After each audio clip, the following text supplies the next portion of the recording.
ही लहू से इंकलाब की तकरीर लिख रहे हैं।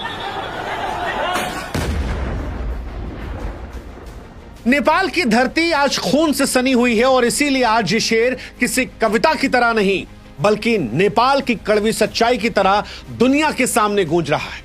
वो सच्चाई जिसमें नेपाल का नौजवान जो है वो छाती ठोक कर फौज को सत्ता को चुनौती दे रहा है, जिसमें नेपाल का बच्चा माथे पर गोली खा रहा है, जिसमें नेपाल का आम आदमी सड़कों पर उतरकर सत्ता को चुनौती दे रहा है।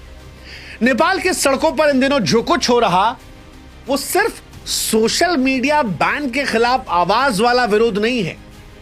यह भ्रष्टाचार, सत्ता के अहंकार और नेपाल में पीढ़ियों के उम्मीदों के दमन और आर्थिक तबाही के खिलाफ खड़ा एक ऐसा आंदोलन है जिसने एक नए सिरे से इतिहास लिखा है। वो जो श्रीलंका में हुआ था, वो जो बांग्लादेश में हुआ था, वो अब नेपाल में भी हो गया है। नेपाल में बच्चों ने सड़कों पर खून बहाया तो ओली सरकार को उखाड़ के फेंक दिया। सरकार जो है वो गिर चुकी है और ये तस्वीरें आज दुनिया को खून के आंसू रुला रही हैं, क्योंकि जब एक लड़का जो स्कूल बैग लेकर स्कूल जा रहा था वो गोली खाकर जमीन पर गिर पड़ा, किसी का जूता जो खून से सना दिख रहा था, तो ये सिर्फ एक तस्वीर नहीं थी, पूरी व्यवस्था का आईना था। वो व्यवस्था जहां जनता नंगी, भूखी और गोलियों से छलनी है और सत्ता आलीशान महलों में चैन की नींद सो रही थी। नेपाल का आंदोलन जो रहा वो सिर्फ सड़कों तक सीमित नहीं रहा, एक तूफान बना जिसने नेपाल की सियासत की जड़ों को उखाड़ फेंका। युवाओं का गुस्सा इतना बढ़ा कि सरकार को इस्तीफा देना पड़ा। मंत्री जो है मुल्क छोड़कर भाग रहे हैं, प्रधानमंत्री जो है वो नेपाल से निकल रहे। इस्तीफा क्यों देना पड़ा है उसके लिए आपको नेपाल से आई तस्वीरों को देखना पड़ेगा, क्योंकि तस्वीरें सिर्फ फोटो नहीं है, सत्ता के खिलाफ एक खुली किताब है। ये तस्वीरें बताती हैं कैसे एक छोटी सी चिंगारी सोशल मीडिया पर नेपाल को हिलाकर रख देती है, कैसे ये सिर्फ बैन की कहानी नहीं बल्कि दशकों के भ्रष्टाचार, बेरोजगारी और अन्याय की कहानी है। और आज एक एक तस्वीर हम आपको दिखाएंगे, लेकिन इन तस्वीरों को दिखाने के साथ एक गुजारिश हमारी है कि आप भी हमारी ताकत बनिए, हमारे व्हाट्सएप चैनल से जुड़िए, ताकि जब जनता के हितों की आवाज हम उठाएं, चाहे वो भारत हो या नेपाल, तो वो वीडियोज आप तक पहुंच जाएं। जुड़िएगा, कमेंट सेक्शन में हमने और डिस्क्रिप्शन में व्हाट्सएप चैनल का लिंक दे रखा है। अब शुरुआत करते हैं नेपाल की उन तस्वीरों से जिसने दुनिया को हिलाकर रख दिया। नेपाल में एक बच्चे के सिर में गोली मार, सच कहें तो यह दृश्य रोंगटे खड़े करने वाला है, नेपाल की जनता के दिल में आग लगाने वाला है। और यही सब तस्वीरें जो हैं ये आज वहां की सरकार को गिराने की वजह बनी है। नेपाल के लहू से सनी ये लोकतंत्र की चादर थी, लेकिन ये सिर्फ तस्वीर नहीं थी, सैकड़ों मौतों की शुरुआत थी। 8 सितंबर 2025 को हिंसा में कम से कम 19 युवा मारे गए, जिनमें 17 काठमांडू में थे, बाकी 2 इधर उधर के इलाकों मारे गए। नेपाल में बच्चों की ये मौतें सिर्फ आंकड़े नहीं थी बल्कि नेपाल की सत्ता के क्रूर चेहरे की गवाही थी। पुलिस ने लाइव गोलियां चलाई, रबर बुलेट दाग दिए, आंसू गैस के गोले छोड़ दिए, सब कुछ इस्तेमाल किया। किनके खिलाफ? उन बच्चों के खिलाफ जो उनके अपने बच्चे थे, वो बच्चे जो नेपाल का भविष्य थे। नेपाल में काठमांडू में सड़कों पर खून की होली खेल दी गई। एक प्रदर्शनकारी का खून से लथपथ जूता जो सड़क पर दिखाई पड़ा, वो सिर्फ नेपाल नहीं बल्कि दुनिया को झकझोर देने वाली तस्वीर थी, जो संदेश दे रही थी कि लोकतंत्र की रक्षा के नाम पर कैसे नेपाल में खून की नदियां बहा दी गई। क्या यह घटना जायज है?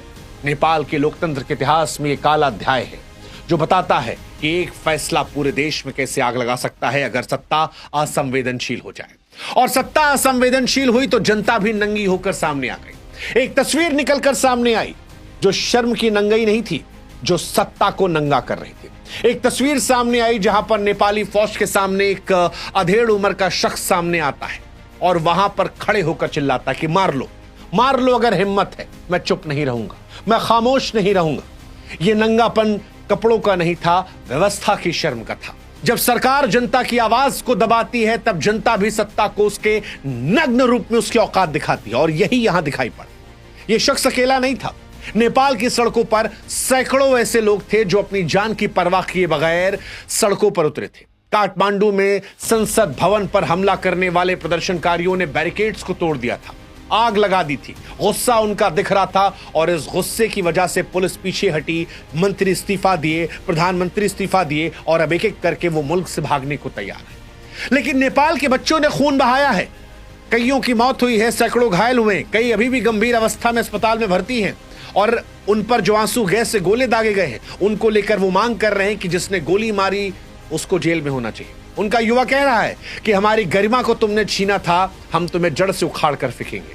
नेपाल की तस्वीरें बताती हैं कि जिस ओर जवानी चलती उस ओर जमाना चलता है। एक लड़के का वीडियो वायरल हुआ जिसके माथे पर पूरी चोट लगी है, छाती पर चोट लगी हुई है, लेकिन इसके बावजूद चेहरे पर पट्टी बांधे वो हाथ में माइक लिए सरकार को ललकार रहा है, कह रहा है कि हम डरते नहीं हैं, हम बिकते नहीं हैं। ये आवाज ही असली इंकलाब की पहचान है। लेकिन ये सिर्फ नारे नहीं बल्कि 347 से ज्यादा घायलों की हकीकत है।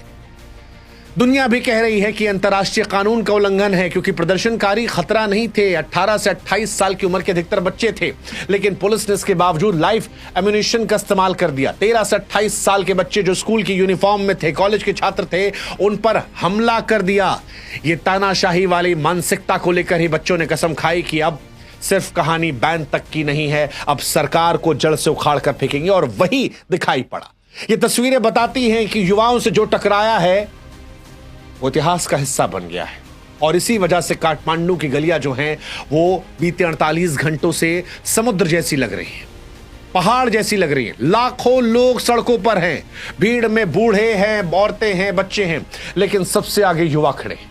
ये भीड़ सिर्फ गिनती की नहीं बल्कि सत्ता के खिलाफ खड़ा हिमालय है।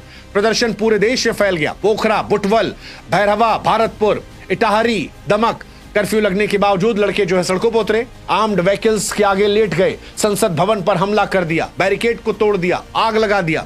ये सब भीड़ की ताकत को दिखाते हैं, लेकिन सत्ता ने इन सब के खिलाफ जो प्यार से जवाब देना चाहिए था, जो उनसे संवाद करके जवाब देना चाहिए था, जो अपनों को अपना समझ के जवाब देना चाहिए था, उसकी जगह गोलियों से जवाब दिया। और अभी भीड़ कह रही है कि जब लाखों आएंगे तो कितनों को मारोगे, कितनों को मारोगे। नहीं मार पाए ना, इसीलिए सत्ता से तुम बेदखल हो गए।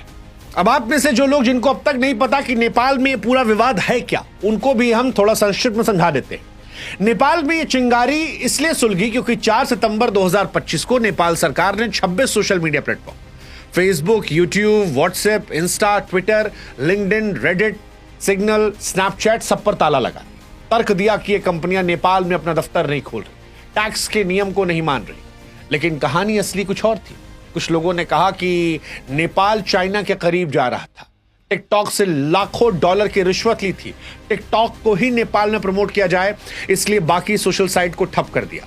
इसके साथ बेरोजगारी, करप्शन और नेपाल की बदहाल अर्थव्यवस्था भी बड़ी जिम्मेदार थी। जनता नेपाल की सरकार से त्रस्त थी, उनकी आवाज से कुचला गया था। उन्हें एक मौका मिला और नेपाल में जिंजी 13 से 28 साल के नौजवान जो थे वो सड़कों पर उतर आए। उन्होंने बताया कि सोशल मीडिया बैन आज के दौर में सिर्फ मनोरंजन पर ताला लगाना नहीं है, बल्कि उनकी आवाज पर ताला लगाना है। ये वही मंच है जहां से वो सरकार के खिलाफ चीखते हैं, नेताओं से सवाल पूछते हैं, हक की बात को रखते हैं। और जब सरकार ये मंच छीन लेगी तो सिर्फ बैन नहीं बल्कि आजादी पर वार होगा। नौजवानों का गुस्सा सड़कों पर आया और वहीं से सरकार के उल्टे दिन शुरू हो गए। ये उल्टे दिन इसलिए भी थे क्योंकि नेपाल में भ्रष्टाचार पराकाष्ठा को पार कर चुका है। नेपाल में करप्शन एक ऐसी बीमारी है जो देश को अंदर से खोखला कर चुकी है। नेपाल में बेरोजगारी से बच्चे परेशान हैं, 12% से ऊपर, नौजवानों में 20% तक, गांवों में खेत सूख रहे हैं, महंगाई आसमान छू रही है। लाखों नेपाली लड़के हर साल विदेश भागते हैं ताकि कम से कम खाने पीने का जुगाड़ हो सके। नेता भ्रष्टाचार करते हैं, घोटाले करते हैं, रिश्वत लेते हैं, कमीशनखोरी करते हैं। और नेताओं के बच्चे जो हैं, जिन्हें आप नेपो किड कहते हैं, उनके वीडियोस आम लोगों को परेशान करते हैं। कई नेताओं के बच्चे विदेशों में लग्जरी कारों में घूम रहे थे, महंगे रिजॉर्ट में छुट्टियां मना रहे थे और उनके वीडियो सोशल मीडिया पर आ रहे थे। इन युवाओं को यहीं से गुस्सा लगा। सरकार ने सोचा कि बैन लगाएंगे तो शायद शांत हो जाएगा, लेकिन मामला भड़क गया, उल्टा हो गया। यह बैन सिर्फ आवाज दबाने तक नहीं रुका, नेपाल की कमजोर अर्थव्यवस्था को लात मार दी। नेपाल टूरिज्म और विदेश से आने वाले पैसों पर टिका हुआ है। सोशल मीडिया के बंद होने के बाद बिजनेस ठप होने लगे। फेसबुक, इंस्टाग्राम, यूट्यूब, यहां से जो कमाई हो रही थी वो बंद होने लगी। नेपाल के लोग जो बाहर रहते हैं उनसे आपस में संपर्क कम होने लगे। छोटे छोटे व्यापारी जो सोशल मीडिया पर दुकान चला रहे थे अब सड़कों पर आने लगे और यहीं से प्रोटेस्ट की वजह से कर्फ्यू लग गया। पर्यटक भागे, व्यापार रुका, नुकसान करोड़ों का था। आंदोलन बढ़ा तो फिर नेपाल की जीडीपी को भी झटका लगना था। लेकिन नेता जो थे वो मदमस्त थे। लोग अपनी चिंता करते हुए सड़कों पर उतरे और इन सब में सत्ता की क्रूरता ने इस आंदोलन को और फाड़ दिया। यह गुस्सा दशकों के पहले गुस्से का था। हालांकि बच्चों ने शुरुआत में शांतिपूर्ण तरीके शुरुआत की थी। पहले किताब और बैनर लेकर आए थे, कहा था करप्शन बंद कर दो। इसके बाद सरकार कहती है कि बच्चे नहीं है, ट्रबल मेकर है। पुलिस लाठीचार्ज कर देती है, आंसू गैस से गोले छोड़ दिए जाते हैं। फिर युवा संसद की तरफ बढ़ते हैं। जब वहां पर कदम बढ़ते हैं तो पुलिस बल प्रयोग कर देती है, वाटर कैनन का इस्तेमाल करती है, रबर बुलेट का इस्तेमाल करती है, फिर गोली चलाई जाती है। 17 से 19 साल के युवाओं की मौत हो जाती है, सैकड़ों सड़क पर गिरकर घायल हो जाते हैं। सितंबर को काठमांडू में संसद पर हमला हुआ, प्रदर्शनकारियों ने बैरिकेड तोड़े, आग लगाई, 19 मौत हुई, 300-400 घायल हुए और उसी के बाद जनता गुस्सा जो था वो 7वें आसमान पर चला गया। सरकार यहां भी नहीं मानी, वो कर्फ्यू लगाती है, इंटरनेट को बंद करती है। काठमांडू पोखरा में आर्मी को तैनात किया जाता है, लेकिन बच्चे अब आगे बढ़ते, वो कहते हैं इस्तीफा देना पड़ेगा। और हुआ, सरकार इस्तीफा देती है, होम मिनिस्टर से लेकर प्रधानमंत्री इस्तीफा देते हैं। और फिर वही होता है जो बांग्लादेश और श्रीलंका में हुआ था। बांग्लादेश में भी छात्र आंदोलन ने सत्ता बदल कर रख दी थी। 2024 में शेख हसीना की सरकार गिरी क्योंकि युवा जो थे वो भ्रष्टाचार और बेरोजगारी के खिलाफ विद्रोह करते। श्रीलंका में भी यही हुआ था, याद कीजिए। 2022 में आर्थिक संकट में जनता को राष्ट्रपति भवन में घुस जाने पर मजबूर कर दिया। नेपाल की हालत भी वैसी रही। भ्रष्टाचार, महंगाई, बेरोजगारी ने जनता को तिल तिल मारा और उसी जनता ने सरकार को पलट कर रख दिया। सत्ता की कुर्सी चली गई। नेपाल के युवा इस वक्त बदलाव के इतिहास को रच रहे हैं। हालांकि सत्ता अगर नेपाल में समय रहते सीख जाती, अगर सुधार कर दिए होते तो शायद नेपाल के भी हालात बांग्लादेश और श्रीलंका जैसे नहीं होते। नेपाल की अर्थव्यवस्था पहले ही संकट में थी और सरकारों के कदम ने इसे और परेशान कर दिया। युवाओं ने अब सरकार बदल दी है। हालांकि इन सब के बीच में करोड़ों का नुकसान हुआ है और अगर यह नुकसान ऐसे ही जारी रहा तो जीडीपी नेपाल की ओर गिरेगी। भ्रष्टाचार ने नेपाल को पहले ही खोखला कर दिया है।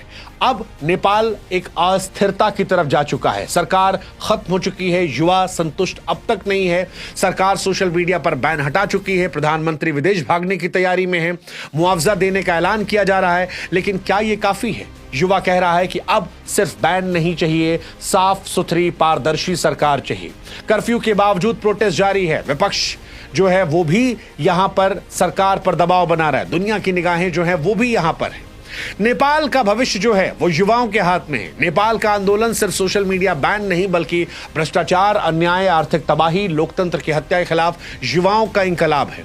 सीने पर गोली खाने वाला नौजवान, खून से सना भीगा हुआ जूता, नंगे होकर ललकारते हुए प्रदर्शनकारी, लाखों की भीड़ और सत्ता का हिल जाना। ये तस्वीरें बताती हैं कि नेपाल की नई पीढ़ी खामोश नहीं है। हालांकि नेपाल में इस आंदोलन के लिए जिंदगियां भी गंवाई हैं। 19 मौत, ये सत्ता की नाकामी का सबूत है। लेकिन सवाल अब भी यही है कि क्या सत्ता जिम्मेदारी को समझेगी? क्या नेपाल अस्थिरता से स्थिरता की तरफ आएगा? क्या यह आंदोलन नेपाल को हमेशा के लिए बदल देगा? नेपाल के युवाओं की फिलहाल जीत हुई है क्योंकि उनकी बात मानी गई है। बैन रिस्टोर हो गया है, लेकिन सरकार जा चुकी है। अब भविष्य क्या होगा नेपाल का, वो देखने वाली बात होगी। क्या नेपाल में क्रांति रुकेगी या नेपाल एक नए सिरे से नई क्रांति को लिखेगा? वक्त बताएगा। लेकिन